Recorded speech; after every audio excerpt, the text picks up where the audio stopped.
Robert Mitchell's weathered hands froze on his coffee mug, watching the massive black creature standing beside his bed at exactly 3:47 a.m.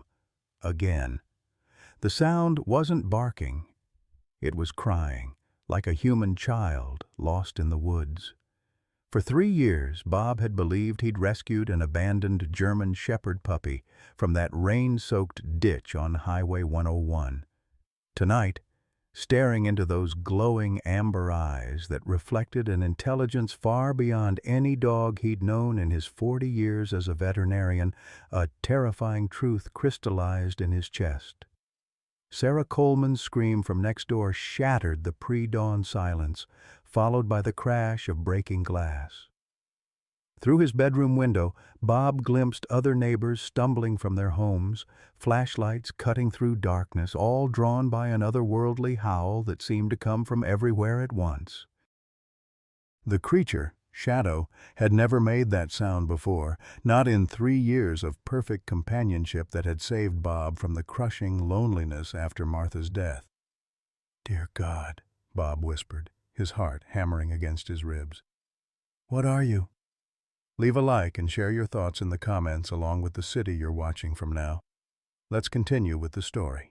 Robert Bob Mitchell had always believed that loneliness was just another part of getting old, like creaking joints and fading eyesight. At 73, the retired veterinarian spent his days in the same worn leather recliner where he'd held his wife Martha during her final months, watching the morning light filter through curtains she'd sewn 45 years ago. The silence in their modest ranch house on Maple Street felt heavy enough to crush a man's spirit. Every morning, Bob still set out 2 coffee cups, a habit so deeply ingrained that his arthritic hands moved automatically through the ritual. Martha's cup sat untouched, growing cold while he read obituaries in the Millbrook Gazette, searching for familiar names among the departed. "Another one gone, Martha," he'd whisper to her photograph on the mantel, the one where she was laughing at something he'd said during their honeymoon at Crater Lake. The financial reality of widowhood pressed down on him like a physical weight. His Social Security check of $1,247 barely covered the $863 mortgage payment, leaving precious little for the heart medication that kept him breathing and the groceries that kept him alive. Dr. Patterson had prescribed 3 new pills after his last episode, but at $400 a month, Bob often chose between eating and medicating. "Pride goes before a fall," his father used to say, and Bob was too proud to ask for help from neighbors who were struggling just as hard. Millbrook, Oregon, had once thrived on timber money, but the sawmill closed 15 years ago, taking most of the young families with it. Now the town of 3,200 was primarily populated by retirees like Bob, all trying to stretch fixed incomes through endless rainy seasons. The local diner served coffee for 50 cents to seniors, and the Safeway offered 10% discounts on Tuesdays, small mercies that made the difference between dignity and desperation. Bob's nearest neighbor, Sarah Coleman, was a widow herself at 68. She'd moved in next door after her husband passed, and though they'd exchanged pleasantries over the fence for nearly 2 years, both were too set in their solitary ways to reach across the invisible barriers that grief had built around them. Sometimes Bob caught her watching from her kitchen window when he retrieved his mail, and he wondered if she felt the same crushing weight of unused love that pressed against his chest every morning. The house felt too big for one person, filled with echoes of family dinners and Christmas mornings that would never come again. Their son Michael's bedroom remained exactly as it was before the car accident 15 years ago. Baseball trophies gathering dust, textbooks spine up on the desk, waiting for a young man who would never come home to study for finals. Bob couldn't bear to change it, couldn't bear to let go of the last tangible pieces of the family he'd built with Martha over decades of small, shared moments. Some evenings, sitting in the gathering darkness because he'd forgotten to turn on the lights, Bob wondered if this slow fade into irrelevance was all that remained. The rain hammered Highway 101 with the kind of fury that turned Oregon's coast road into a death trap without warning.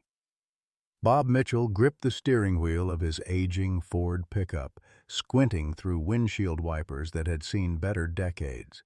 At 73, he probably shouldn't have been driving in weather like this, but the pharmacy in Lincoln City was the only place within 50 miles that carried his heart medication at a price he could almost afford. The grocery bags in the passenger seat contained a week's worth of careful calculations, generic cereal, marked-down bread, and 3 cans of soup that would stretch into 6 meals if he watered them down enough. The prescription bottle rattled against his wallet in his shirt pocket, containing pills that cost more than his monthly food budget, but kept his ticker running another month. Thunder crashed overhead as Bob navigated the winding curves past Devil's Punch Bowl, where the Pacific Ocean threw itself against jagged rocks with primal violence. The radio crackled with weather warnings about flash flooding and mudslides, but Bob had driven this route for 40 years, first as a young veterinarian making house calls to coastal ranches, then with Martha for their Sunday drives to browse antique shops in seaside towns that probably charged city prices now. That's when his headlights caught something dark sprawled in the roadside ditch. Bob's foot found the brake pedal with the instinctive response of a man who'd spent decades stopping for injured animals. Through the rain-streaked windshield, he could make out what appeared to be a large dog motionless in the gathering water. His veterinarian training kicked in before his common sense could argue. No animal deserved to die alone in a storm, especially not when he had the skills to help. He pulled over and grabbed the emergency blanket from behind his seat, the same wool Army surplus blanket that had covered Martha during her final ambulance ride. The rain soaked through his jacket immediately as he approached the ditch, his old bones protesting the cold and the awkward angle down the muddy slope. The animal was larger than any dog he'd seen outside of a zoo, easily 70 pounds of solid muscle beneath a coat so black it seemed to absorb the dim light from his headlights. At first glance, it looked like a German shepherd, but something about the proportions was wrong. The head was broader, more angular, and the legs were longer than they should be. Most unsettling were the eyes that opened as Bob knelt beside the creature. Not the warm brown of a domestic dog, but a piercing amber that seemed to glow with its own inner light. "Easy there, big fellow," Bob murmured, using the same gentle tone that had calmed thousands of frightened animals over his career. "Let's see what kind of trouble you've gotten yourself into." The animal didn't struggle or whimper as Bob's experienced hands checked for injuries. 3 deep gashes along the left flank looked like claw marks from something with serious teeth, and there was a knot on the skull that suggested a hard blow. But what struck Bob most was the way the creature watched him, not with the glazed panic of a hurt animal, but with an intelligence that seemed almost human. When Bob carefully lifted the animal in his arms, he was surprised by 2 things. The weight was distributed perfectly for carrying, as if the creature understood how to help, and there was no fear scent. In 40 years of veterinary practice, Bob had learned that injured animals always smelled of fear. This one smelled like rain and pine forest and something wild that he couldn't identify. The drive home took twice as long as usual, with Bob checking the rearview mirror every few seconds to watch his passenger. The animal lay perfectly still on the old blanket, but those amber eyes never closed, never stopped watching Bob with an intensity that made the hair on his arms stand up. Back at the house, Bob created a makeshift recovery area by the fireplace, using towels Martha had embroidered with little ducks during the long evenings of her chemotherapy. As he cleaned the wounds and applied antiseptic, the animal remained completely docile, never flinching or pulling away from procedures that should have caused significant pain. "You're going to need a name," Bob said softly, scratching behind ears that were larger and more pointed than any dog breed he could identify. "How about Shadow?" You've got that mysterious look about you." At the sound of that name, the creature's tail gave a single deliberate wag, and those strange amber eyes locked onto Bob's face with an expression of what could only be described as gratitude. In that moment, something shifted in the quiet house on Maple Street, a sense that the crushing loneliness that had defined Bob's existence for 4 years had suddenly, inexplicably, begun to lift. Neither of them knew that this was the beginning of something that would challenge everything Bob thought he knew about the boundaries between wild and tame, between human and animal, between the family you're born into and the family that chooses you. 3 months had passed since Bob Mitchell brought Shadow home, and the transformation in both man and animal was nothing short of miraculous. What had started as a simple act of veterinary compassion had evolved into something Bob couldn't quite explain, a partnership that seemed to transcend the normal boundaries between human and canine. Every morning, Shadow would appear at Bob's bedside with his slippers and the morning paper, tasks Bob had never taught him. Every evening, the massive black dog would position himself by the front door during Bob's medication time, as if standing guard over the most important moment of their shared day. The incident at Millbrook Elementary School changed everything. It was a crisp December morning when Mrs. Henderson's second-grade class embarked on their annual nature walk through the Douglas fir forest that bordered the school property. 22 children bundled in bright winter coats followed the designated trail, their excited chatter echoing through trees that had stood sentinel over the Oregon coast for centuries. Emma Thompson, a precocious 6-year-old with curly red hair and her grandmother's stubborn streak, had always been drawn to mysteries hidden just beyond adult supervision.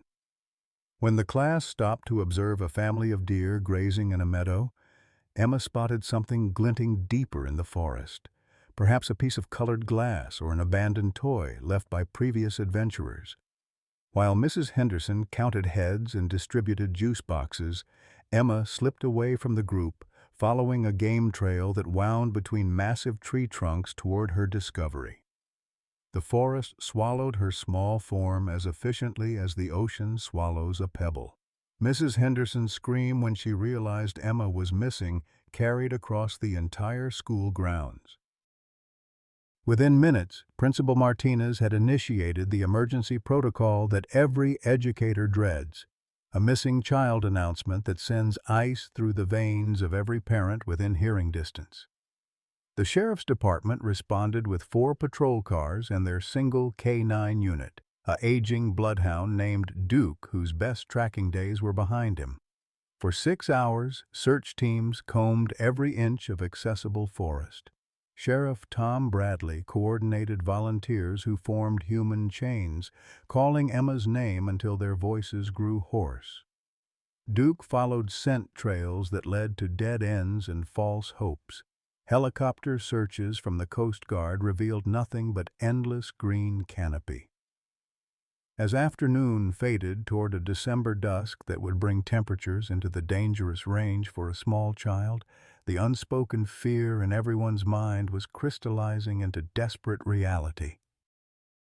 Bob Mitchell, despite his age and heart condition, had joined the search immediately upon hearing the news. He knew these forests from 40 years of house calls to remote ranches, understood how easily a child could become disoriented among trees that all looked identical to young eyes. Shadow had accompanied him, of course. The dog had become Bob's constant companion, rarely leaving his side except for those mysterious nighttime patrols around the neighborhood that Bob had learned not to question. What happened next would become the stuff of local legend, though Bob would never fully understand the mechanics of it himself.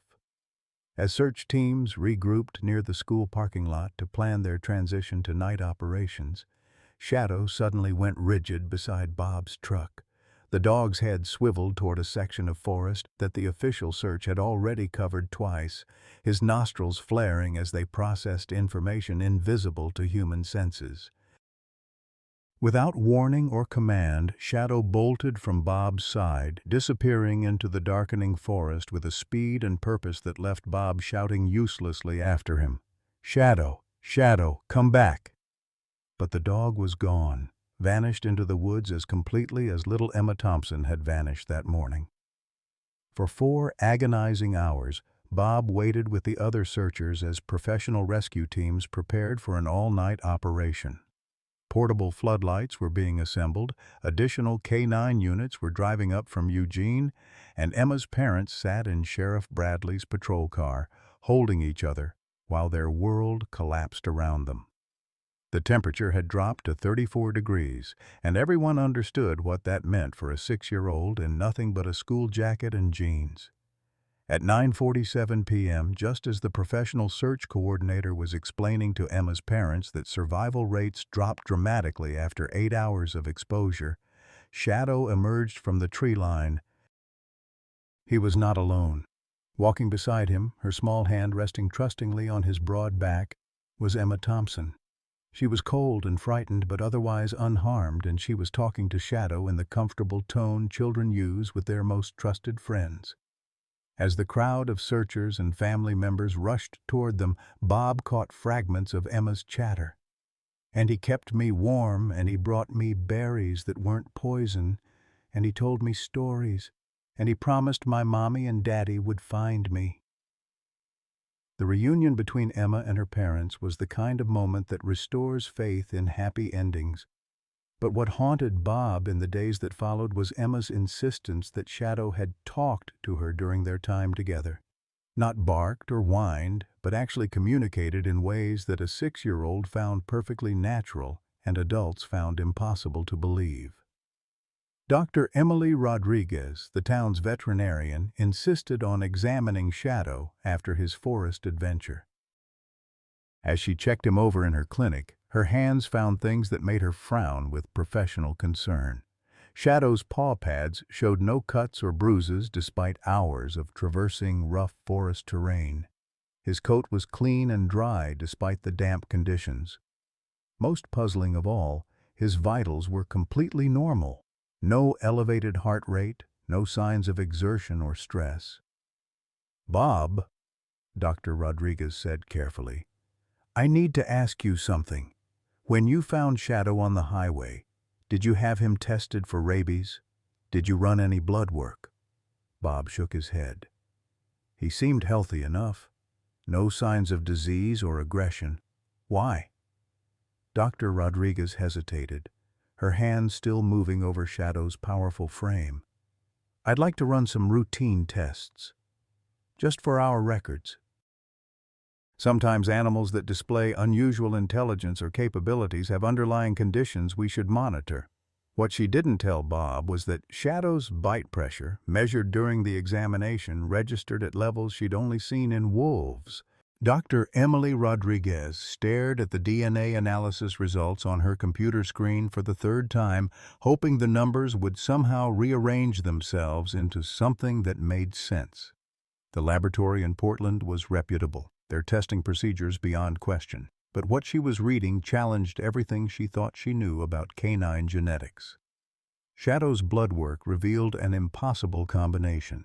87% gray wolf DNA, 13% German Shepherd, with genetic markers that suggested this wasn't a natural crossbreeding but something far more deliberate.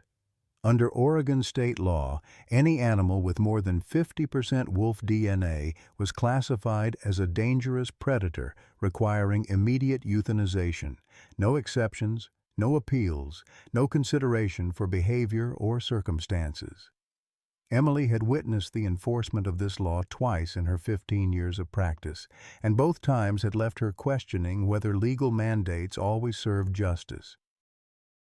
Now she sat in her clinic at midnight, Shadow's file open before her, knowing that a single phone call to animal control would end the life of the creature who had saved Emma Thompson. The decision to hide the results wasn't made lightly.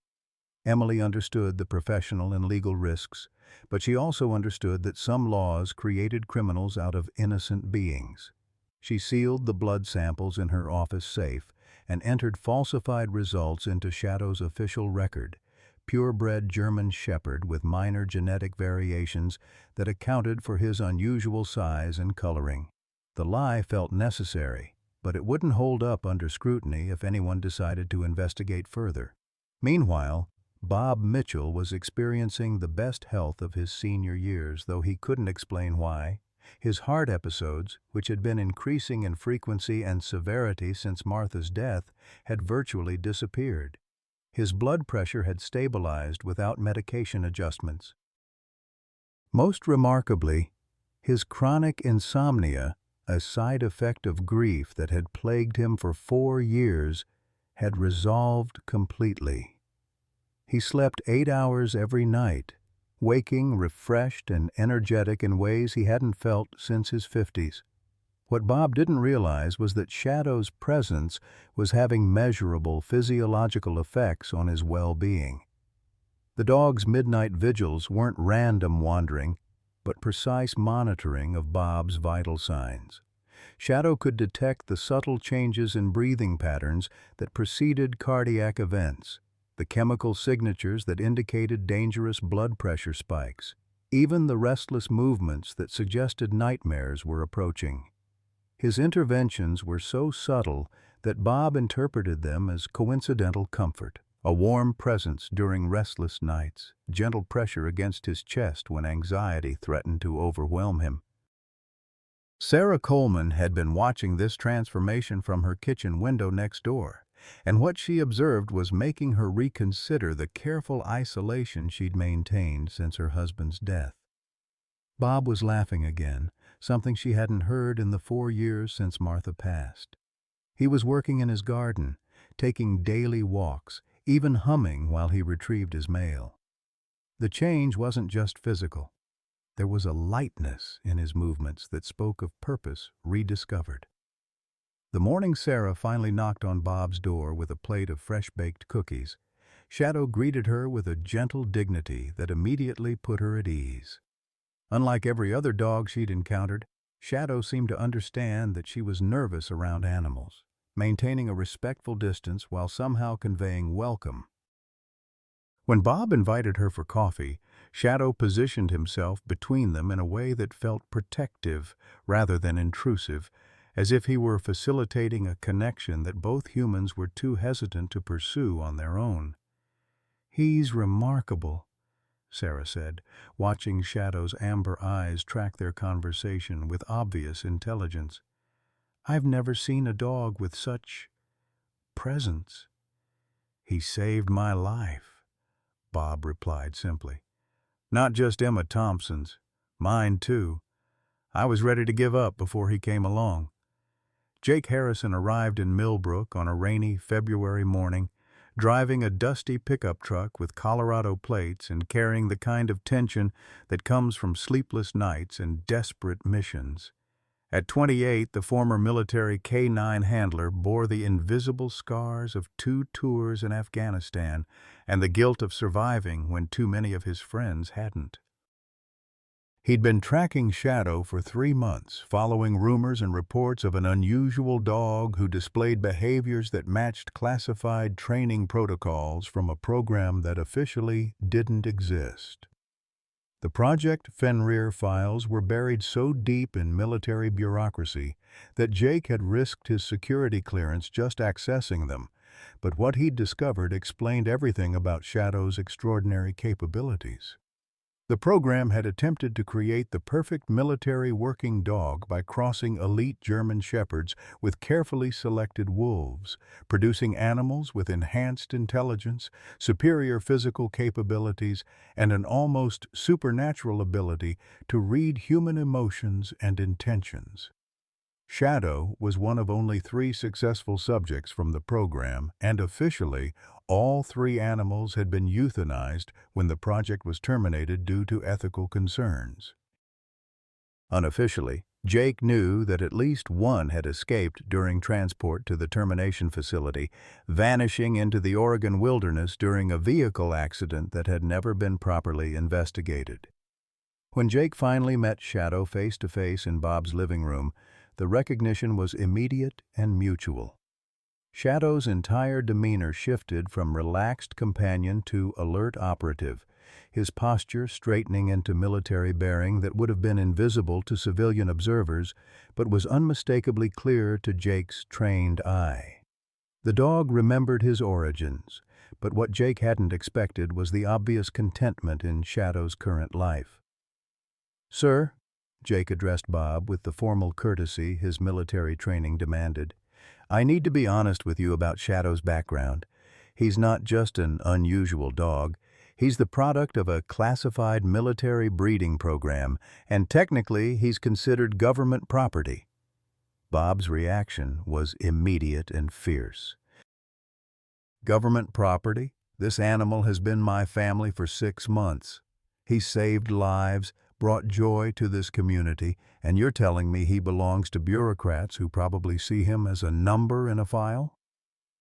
Jake found himself in an impossible position. His orders were clear: locate and retrieve the missing asset for return to military control. But sitting in Bob Mitchell's modest living room, watching an elderly man defend his companion with the passion of a parent protecting a child, Jake understood that some orders conflicted with deeper loyalties. "Mr. Mitchell, I need you to understand something about military working dogs. When their service ends, if they can't be successfully retrained for civilian life, they're typically euthanized. Shadow's genetic background makes him legally unsuitable for civilian adoption under current regulations." The words hung in the air like a death sentence. Sarah, who had been quietly listening from the kitchen doorway, stepped forward with tears in her eyes. "You're talking about killing him because of what he is, not what he's done. This dog has shown nothing but gentleness and loyalty. He saved a little girl's life." Jake's internal conflict was evident in every line of his body. "Ma'am, I've seen what these animals are capable of. Shadow's training included specialized combat techniques that make him potentially dangerous in ways you can't imagine. The military created something they couldn't control, and now they want to eliminate the evidence." "But you don't want to take him back," Bob observed, reading the younger man's reluctance with the wisdom of 7 decades. "You've seen what civilian life has done for him. You know this is where he belongs." Jake nodded slowly. "Shadow was my inspiration for joining the K9 program. I read about Project Fenrir in classified briefings, and I believed we could create perfect partnerships between humans and animals. What I discovered is that perfection isn't about genetics or training. It's about love and trust and mutual respect. Shadow found something with you that the military never gave him." The revelation that Shadow was essentially a refugee from a military program that had used him as a test subject added layers of complexity to an already emotional situation. Bob's protective instincts, honed by 40 years of caring for vulnerable animals, went into overdrive. The idea that anyone would want to reclaim Shadow and potentially destroy him for being inconveniently successful in civilian life was unconscionable. "So what happens now?" Sarah asked, her hand resting protectively on Shadow's broad head. Jake looked around the room, at Bob's fierce determination, at Sarah's tears, at Shadow's calm dignity in the face of discussion about his fate, and made a decision that would change all their lives. "Now we figure out how to make Shadow legally invisible," he said. "I came here following orders, but I'm staying to help you fight them. This dog has found his purpose, and nobody has the right to take that away from him." Outside, the rain continued to fall on Millbrook's quiet streets. But inside Bob Mitchell's living room, an unlikely alliance was forming. A retired veterinarian, a widowed neighbor, and a disillusioned soldier united by their love for a creature who had proven that family transcends genetics, that loyalty can't be legislated, and that sometimes the most meaningful battles are fought not with weapons, but with unwavering devotion to those who can't speak for themselves. Marcus Webb's black government sedan pulled into Millbrook on a gray March morning, carrying with it the weight of federal authority and personal demons that had driven him for 5 relentless years. As the State Director of Animal Control, Webb commanded resources and legal powers that could crush small-town resistance like a boot heel grinding cigarette ash into pavement. But this wasn't just another case of dangerous animal removal for Marcus Webb. This was his chance at redemption, or perhaps his final descent into the hell he'd been building for himself, one bureaucratic decision at a time. The official story was simple. Marcus Webb's 8-year-old daughter, Christina, had been killed by a wolf-dog hybrid that her family had been keeping as a pet. The tragedy had transformed Webb from a mild-mannered wildlife biologist into a crusading enforcer of animal control laws, particularly those governing wolf-dog crosses.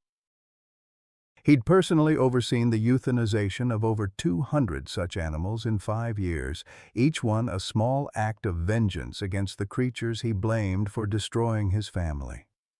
The truth, buried beneath layers of grief and guilt that Webb couldn't face, was far more complicated and infinitely more tragic. Webb's arrival in Millbrook wasn't random. Anonymous tips had been flooding his office for weeks about an unusually large wolf-like dog that had been involved in the rescue of a missing child. The reports described an animal displaying behaviors far beyond normal canine capabilities, behaviors that matched the classified profiles Webb had helped develop during his brief consultation work with military animal programs years earlier. His first stop was the sheriff's office, where he presented his credentials and a stack of legal documents that gave him sweeping authority to investigate, capture, and dispose of any animal deemed a public safety threat. Sheriff Tom Bradley, a man who'd spent 30 years learning to read people's motivations, sensed something personal and potentially dangerous in Webb's intensity. "Mr. Webb," Sheriff Bradley said carefully, "I need to tell you that the dog you're here about has been nothing but a blessing to this community. He saved a little girl's life, and he's brought a lot of joy to folks who don't have much else to smile about these days." Webb's response was as cold as Arctic wind. "Sheriff, I've heard that story before. Families always defend these animals right up until the moment they turn. My job is to prevent tragedies, not clean up after them." The investigation began immediately. Webb interviewed Emma Thompson's parents, who spoke glowingly about Shadow's gentle rescue of their daughter. He questioned Mrs. Henderson, Emma's teacher, who insisted that the dog had shown remarkable intelligence and restraint. Every person Webb spoke with told the same story. Shadow was extraordinary, but in ways that enhanced safety rather than threatening it. But Webb's trained eye saw details that civilians missed. Shadow's tracks in the forest were larger than any domestic dog should make. Witness descriptions of his movements suggested predatory efficiency that no amount of training could instill in a normal canine. Most damning of all, Webb's own observations of Shadow from a distance confirmed what his expertise told him. This animal had wolf genetics, and significant percentages of it. Dr. Emily Rodriguez found herself in Webb's crosshairs within hours of his arrival. As the veterinarian who had examined Shadow most recently, she held the medical records that could either protect or condemn the animal she'd grown to love. Webb's request for Shadow's complete medical file, backed by legal authority that brooked no resistance, forced Emily into the most difficult decision of her professional career. "Dr. Rodriguez," Webb said, his voice carrying the weight of absolute certainty, "I need to see the DNA analysis you ran on this animal. I know you ran one. It's standard procedure for animals displaying unusual characteristics." Emily's hands trembled as she accessed her computer files, knowing that the falsified record she'd entered months earlier might not withstand scrutiny from someone with Webb's expertise. "Mr. Webb, Shadow has been thoroughly examined. He's a German Shepherd with some minor genetic variations that account for his size, but nothing outside normal parameters." Webb studied the digital records with the intensity of a forensic investigator, his years of experience allowing him to spot inconsistencies that would escape casual observation. The timing of certain tests, the absence of specific genetic markers that should have been present, the two perfect results that suggested data manipulation rather than natural variation. Dr. Rodriguez, these records have been altered. I'm going to need the original blood samples for independent analysis. The confrontation that followed would be remembered in Millbrook for years to come. Emily Rodriguez, a soft-spoken woman who had dedicated her life to healing animals, stood toe-to-toe with a federal official and refused to surrender the evidence that would condemn Shadow to death. Mr. Webb, I took an oath to first do no harm. That animal has harmed no one and helped many. I will not be party to his destruction based on genetic prejudice. Webb's response revealed the depth of his obsession. Doctor, you don't understand what you're protecting. These animals are ticking time bombs. They may seem gentle, even helpful, but their predatory instincts are hardwired. When they snap, and they always snap, people die. I've seen it happen. The standoff escalated when Bob Mitchell arrived at the veterinary clinic, having heard through Millbrook's efficient gossip network that a government official was investigating Shadow. At 73, Bob possessed the fearless indignation that comes with having survived enough loss to know what truly matters. "Sir," Bob addressed Webb with the formal courtesy that barely masked volcanic anger, "I understand you want to take my dog away from me." "Mr. Mitchell, that animal is not legally your dog. He's a dangerous predator that poses an imminent threat to public safety. I have the authority to seize him immediately." Bob's response came from the depths of a man who had found purpose again after 4 years of purposeless existence. "Mr. Webb, that dog has been my family, my companion, and my guardian for 8 months. He's saved lives, brought joy to children, and given an old man a reason to wake up every morning. You'll take him over my dead body." The verbal confrontation drew a crowd that included Sarah Coleman, Jake Harrison, and half the downtown merchants who had closed their shops to witness the showdown between federal authority and small-town loyalty. Webb found himself facing not just one stubborn old man, but an entire community united in defense of their unofficial mascot. Jake Harrison's intervention added another layer of complexity to the situation. As a former military canine handler, his testimony carried weight that Webb couldn't easily dismiss, but Jake's knowledge of Shadow's true origins also posed risks that could expose classified information. "Mr. Webb," Jake said carefully, "I've worked with military working dogs for years. I can tell you that this animal displays the kind of training and discipline that makes him safer than most domestic dogs.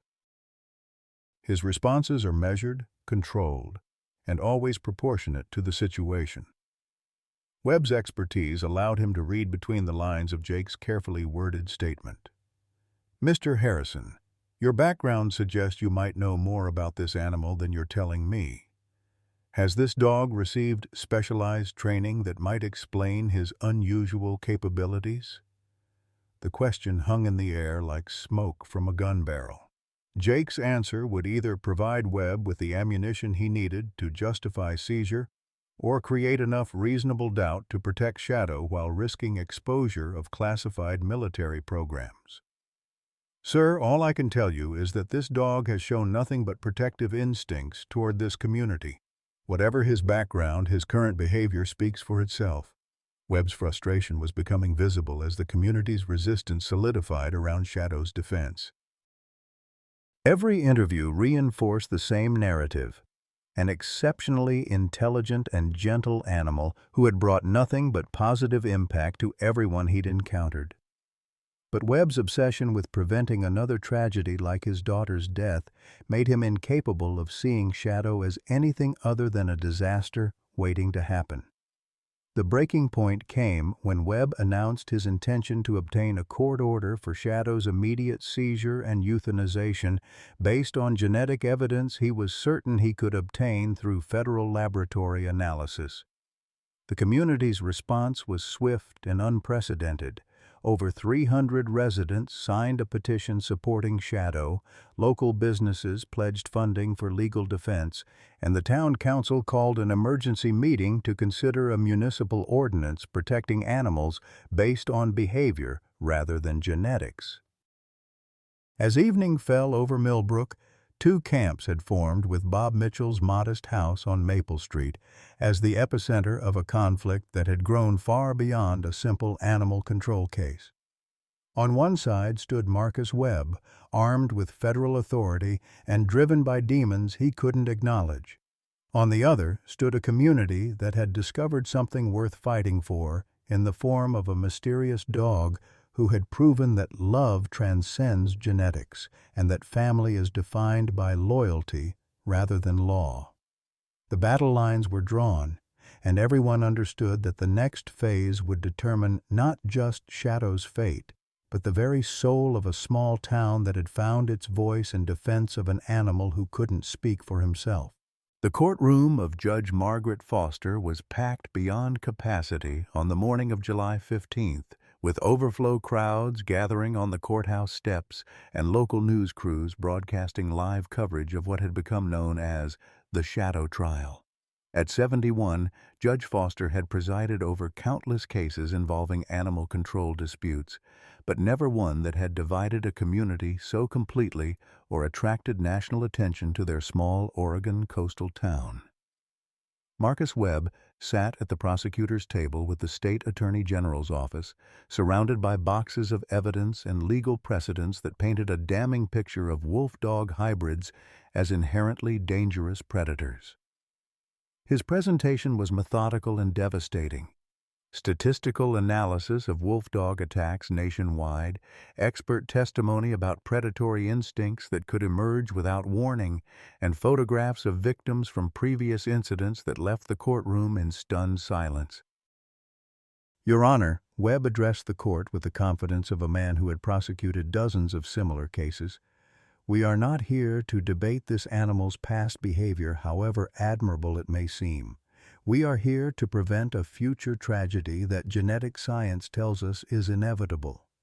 Wolf-dog hybrids are biologically programmed for predatory behavior that domestic training cannot eliminate. Bob Mitchell sat in the front row of the gallery, his weathered hands gripping the armrests of his chair as he watched Webb systematically build a case for Shadow's destruction. Beside him, Sarah Coleman held his arm with gentle pressure, her own tears falling silently as she listened to Webb describe Shadow as a ticking biological bomb waiting to explode into violence. Jake Harrison had volunteered to serve as Bob's advocate, his military background lending credibility to Shadow's defense even as it complicated his own legal status. The classified nature of Project Fenrir meant that Jake couldn't reveal the full truth about Shadow's origins without risking federal prosecution for exposing state secrets. Your Honor, Jake argued during his opening statement, we ask the court to judge this animal based on his actions, not his genetics. Shadow has had hundreds of opportunities to display aggressive behavior, yet every documented interaction shows restraint, intelligence, and protective instincts that have saved lives rather than threatened them. The testimony phase of the trial became an emotional roller coaster that had spectators alternately weeping and cheering. Emma Thompson, now 7 years old, took the witness stand with the fearless honesty that only children possess, describing how Shadow had kept her warm in the forest and talked to her in dog language until the searchers found them. He's not scary, Emma told Judge Foster with absolute conviction. He's like a big brother who takes care of everyone. Why do the mean people want to hurt him? Dr. Emily Rodriguez's testimony proved to be the most damaging to Webb's case, as she was forced to admit under oath that she had falsified Shadow's medical records to protect him from automatic euthanization. Her confession sent shockwaves through the courtroom and provided Webb with the evidence he needed to prove that Shadow was indeed a wolf-dog hybrid. Dr. Rodriguez Webb questioned with prosecutorial precision. You deliberately falsified official documents because you knew that revealing this animal's true genetic makeup would result in his immediate destruction under state law. Is that correct? Emily's voice was barely audible as she answered, "Yes, sir." I believed then, and I believe now, that destroying an animal based solely on genetics rather than behavior is fundamentally wrong. Bob's testimony became the emotional centerpiece of the trial, as the 73-year-old veterinarian spoke about the transformation that Shadow had brought to his life. His voice broke as he described the crushing loneliness that had nearly destroyed him after Martha's death, and the sense of purpose that Shadow had restored. Your Honor, I've been a veterinarian for 40 years. I've seen animals of every breed and temperament, and I can tell you that genetics don't determine character any more than they determine destiny. Shadow has been my family, my companion, and my guardian. He's saved my life more times than I can count, and he's brought joy to a community that desperately needed something to believe in. Webb's cross-examination of Bob was relentless, focusing on the potential dangers that Bob's emotional attachment might be blinding him to. Mr. Mitchell, you admit that you have no formal training in wolf behavior or hybrid psychology. How can you be certain that this animal won't revert to predatory instincts that could endanger children like Emma Thompson? Bob's answer came from the depths of 7 decades of experience with animals and the conviction of a man who had found something worth defending.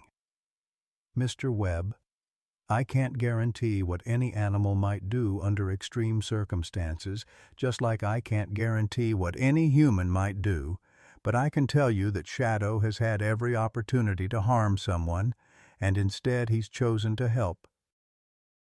That's not genetics talking. That's character. The trial's most dramatic moment came when Webb called his surprise expert witness, Dr. Christine Valdez, a wildlife behaviorist who had studied wolf-dog hybrids for 15 years. Her testimony seemed to seal Shadow's fate as she described the unpredictable nature of hybrid animals and their tendency to display aggressive behaviors without warning. These animals may appear docile for years, Dr. Valdez explained to the court, but their wolf genetics create behavioral triggers that can activate under stress, territorial pressure, or pack hierarchy challenges. When these triggers activate, the results are often fatal. But Jake Harrison's cross-examination revealed a crucial flaw in Dr. Valdez's expertise. All of her research had been conducted on hybrids in captivity or controlled environments, with no long-term studies of animals successfully integrated into human families. Dr. Valdez, Jake questioned, have you ever studied a wolf-dog hybrid that has lived freely in a human community for an extended period without incident? Her admission that she had not undermined the authority of her testimony and opened the door for Jake to present his own evidence. Video footage from the past 8 months showing Shadow's interactions with children, elderly residents, and other animals, all displaying the gentle restraint that had become his trademark. The trial's climax came when Judge Foster announced that she would personally observe Shadow in his home environment before making her final decision. The court recessed for 24 hours, while the judge, accompanied by court officers and expert observers, visited Bob's house to assess Shadow's behavior in his natural setting. What Judge Foster witnessed during that visit challenged every assumption she had formed during the trial. Shadow's behavior was neither that of a domestic dog nor a wild predator, but something entirely unique, an animal who seemed to understand the gravity of the situation and conducted himself with a dignity that impressed even the skeptical court officers. This animal displays cognitive abilities that exceed normal canine parameters, Judge Foster noted in her official observations. His responses to human interaction suggest not just training, but genuine understanding of social dynamics and emotional nuance. As the court reconvened for Judge Foster's decision, the tension in the packed courtroom was suffocating. Marcus Webb sat rigidly at his table, confident that law and precedent would support his position. Bob Mitchell held Sarah's hand while silently praying to Martha for strength to accept whatever came. Judge Foster's words would be remembered in Millbrook for generations. The law requires me to consider public safety above all other factors. However, the law also requires me to base my decisions on evidence rather than assumption. The evidence before this court shows an animal who has consistently chosen protection over predation, service over self-interest, and love over instinct. But before she could announce her final decision, a commotion erupted in the back of the courtroom.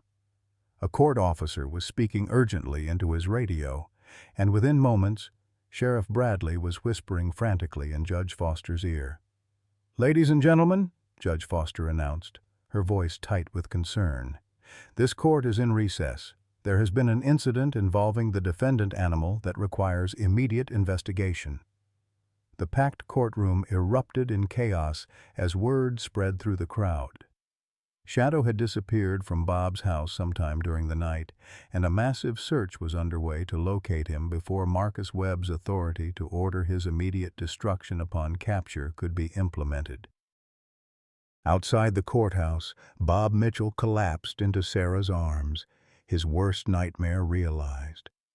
Somewhere in the Oregon wilderness, Shadow was running for his life, hunted by teams who had orders to shoot on sight rather than risk capture of an animal now legally classified as a dangerous predator. The trial that was supposed to determine Shadow's fate had instead driven him into exile, and time was running out for everyone who loved him. The forest north of Millbrook had become a war zone by dawn, with multiple search teams equipped with tranquilizer guns and high-powered rifles combing every trail and clearing for any sign of Shadow. Marcus Webb personally led the largest team, his obsession with capturing the animal driving him deeper into the wilderness than his city-soft conditioning should have allowed. Behind his professional determination lay the fevered hope that destroying Shadow would somehow balance the cosmic scales that had taken his daughter 5 years earlier. But Webb carried a secret that ate at him like acid. Christina hadn't been killed by a wolf-dog hybrid. She had died in a car accident on a rainy Thursday evening, struck by a drunk driver while riding her bicycle home from soccer practice. The wolf dog story was a fiction Webb had constructed in his grief-shattered mind, a lie that gave him something to fight against when the randomness of real tragedy proved too painful to accept. The truth was that Webb had briefly consulted on Project Fenrir during his early career as a wildlife biologist, helping to develop protocols for the military's experimental breeding program. When Christina died, his grief had transformed those memories into delusions of causation, creating a phantom enemy he could hunt and destroy in pursuit of a justice that didn't actually exist. Deep in the old-growth forest that stretched for miles beyond Millbrook's borders, Shadow moved with the fluid grace of his wolf ancestry, every sense attuned to the dangers pursuing him. But he wasn't running from the search teams. He was leading them away from something far more important than his own survival. Earlier that morning, while the manhunt for Shadow dominated every conversation in Millbrook, 5-year-old Tommy Brennan had wandered away from his grandmother's backyard, following a butterfly through a gap in the fence that led directly into the forest. Mrs. Brennan's panicked 911 call had been lost in the chaos of the Shadow search, her emergency treated as secondary to the capture of a dangerous predator. Shadow had found Tommy within an hour of the boy's disappearance, using tracking abilities that combined wolf instincts with the training he'd received in his mysterious past. The child was lost, frightened, and beginning to show signs of hypothermia as the coastal fog rolled in with its bone-chilling dampness. But instead of leading Tommy directly back to town, which would have meant walking into the waiting arms of Webb's search teams, Shadow made a different choice. He established a temporary shelter in a natural cave formation, using his body heat to warm the shivering child while his tactical mind calculated escape routes and survival strategies. For Shadow, protecting Tommy meant accepting his own likely death, but the choice was never in doubt.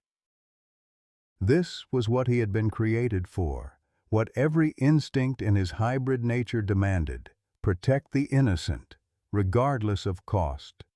Marcus Webb's team had been tracking Shadow's trail for 6 hours when they finally cornered him near Miller's Creek, a deep ravine that cut through the forest like a wound in the earth. Webb approached with his rifle raised, his finger tight on the trigger, the culmination of 5 years of obsession, finally within reach. "There's nowhere left to run," Webb called out, his voice echoing off the ravine walls. "This ends here." But as Webb moved closer, he realized that Shadow wasn't cowering or preparing to flee. The massive animal stood protectively over something small and motionless near the edge of the creek, something that looked terrifyingly like a child's body. "Oh, God," Webb whispered, his rifle wavering as his worst fears seemed confirmed. "What have you done?" The scene that Webb thought he was witnessing, a predator standing over his kill, shattered the last remnants of his rational mind. 5 years of grief, guilt, and fabricated rage crystallized into a moment of pure hatred as he raised his rifle and prepared to execute the animal he held responsible for every tragedy in his life. But as Webb's finger tightened on the trigger, the small form near Shadow stirred and sat up. Tommy Brennan, very much alive and apparently unharmed, rubbed his eyes and looked around with the confusion of a child waking from a nap. Shadow had been guarding the boy's sleep, not standing over his corpse. The realization hit Webb like a physical blow, but momentum and madness carried him forward. His rifle swung toward Shadow, who made no move to escape or defend himself. In that crystalline moment, Webb saw the truth he had been fleeing for 5 years. He was about to murder an innocent creature to avenge a daughter who had died from entirely different causes. The rifle shot that echoed through the ravine came not from Webb's weapon, but from Jake Harrison, who had been tracking Webb's team and arrived just in time to see the federal agent preparing to execute Shadow in cold blood. Jake's shot, aimed with military precision, struck Webb's rifle and sent it spinning into the creek below. "Mr. Webb!" Jake shouted, sliding down the ravine wall with his own weapon trained on the federal agent. "Step away from the animal and the child." What followed was a confrontation that laid bare the psychological devastation that had driven Webb's 5-year crusade against wolf-dog hybrids. Faced with Jake's accusations and the evidence of his own near atrocity, Webb's carefully constructed delusions began to crumble.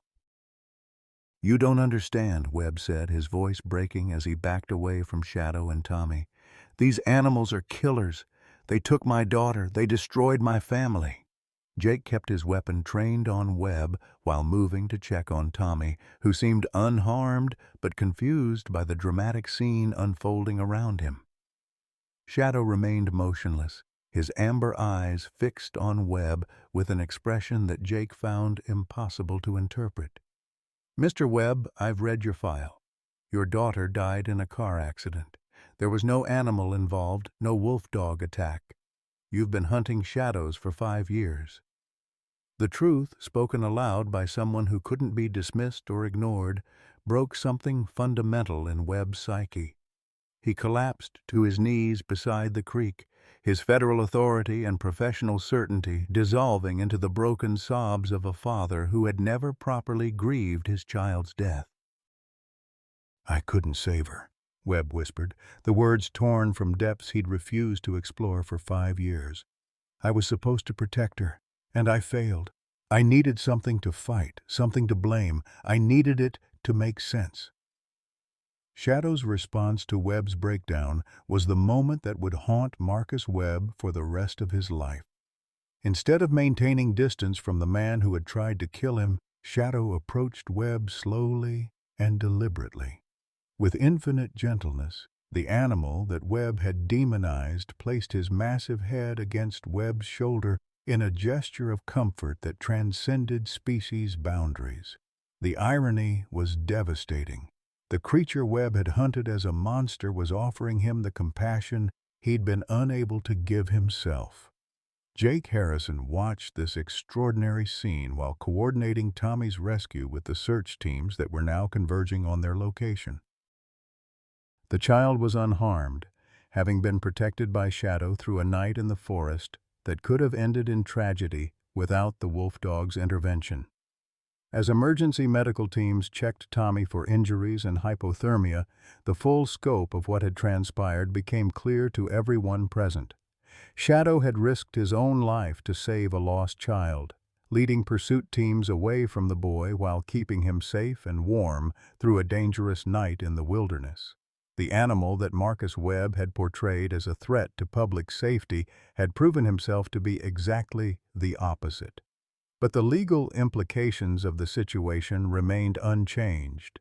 Shadow was still classified as a dangerous predator under state law, still subject to immediate euthanization regardless of his heroic actions.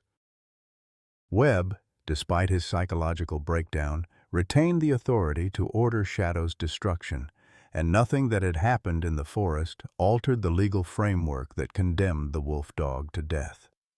The helicopter ride back to Millbrook was conducted in tense silence, with Shadow sedated and secured in a transport cage while Webb sat in stunned contemplation of the wreckage his obsession had created. Jake Harrison held Tommy Brennan on his lap, the boy's warm weight a reminder of the life that Shadow's sacrifice had preserved. As they approached the town, Jake could see crowds gathering around the courthouse and in the streets, waiting for news of Shadow's capture. What they would learn was that their beloved protector had once again saved a life, but that his reward would likely be the death sentence that had been hanging over him since the day Marcus Webb arrived in Millbrook. The tragic irony was complete. Shadow's greatest act of heroism had provided the evidence needed to condemn him, and the man whose lies had orchestrated his persecution was now the only person with the authority to save him. The packed courtroom fell into absolute silence as Marcus Webb approached the witness stand, his federal credentials and 5-year reputation as the state's most relentless animal control enforcer lending weight to whatever testimony he was about to deliver. Judge Margaret Foster watched him carefully, noting the tremor in his hands and the haunted expression that had replaced his earlier prosecutorial confidence.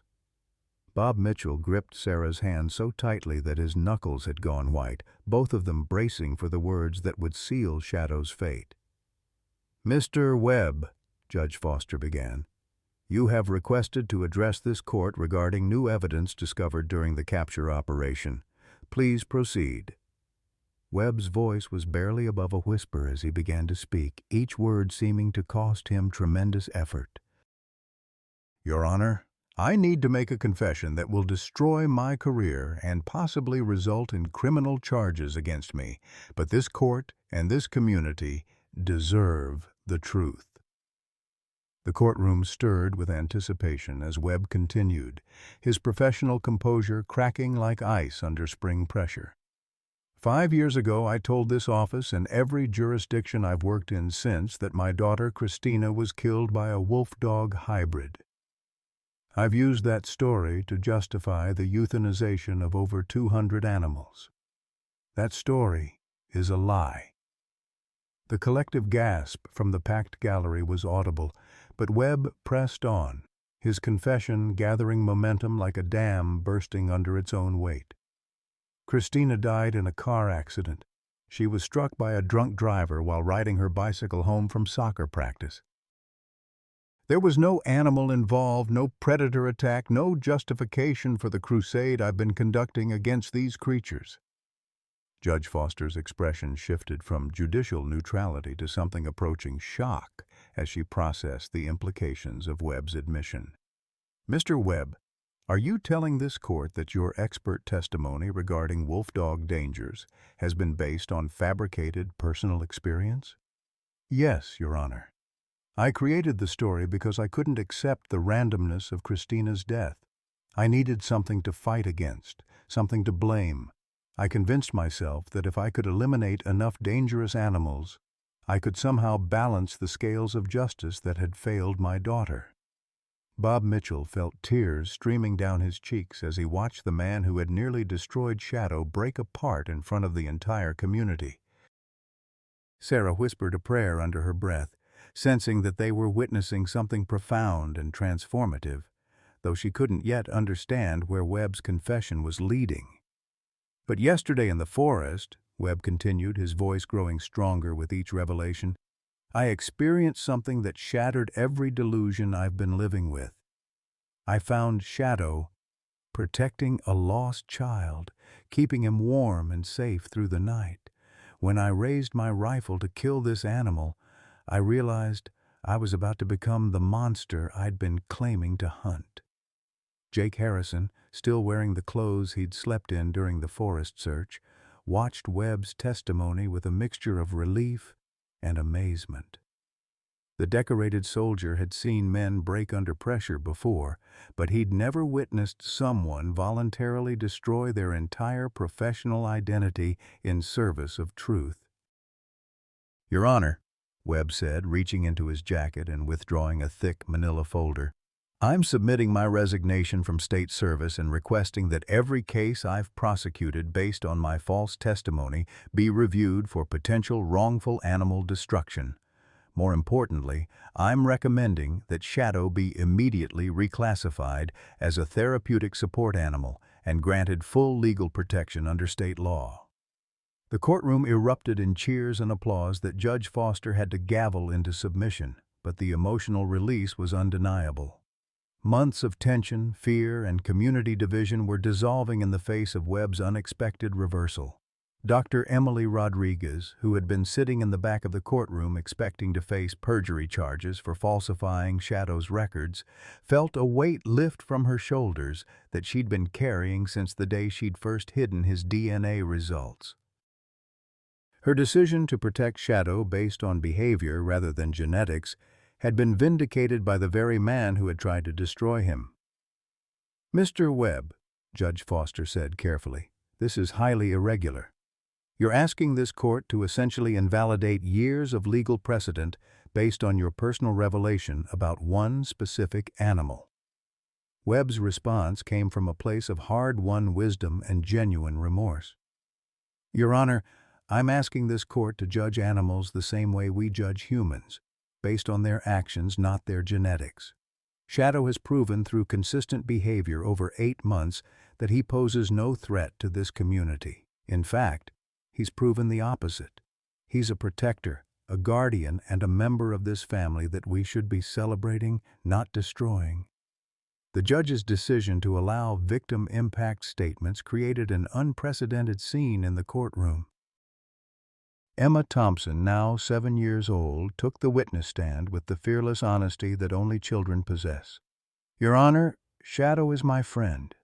He saved me when I was lost and scared. He kept me warm and told me stories until my mommy and daddy found me. I don't understand why grown-ups want to hurt him for being good.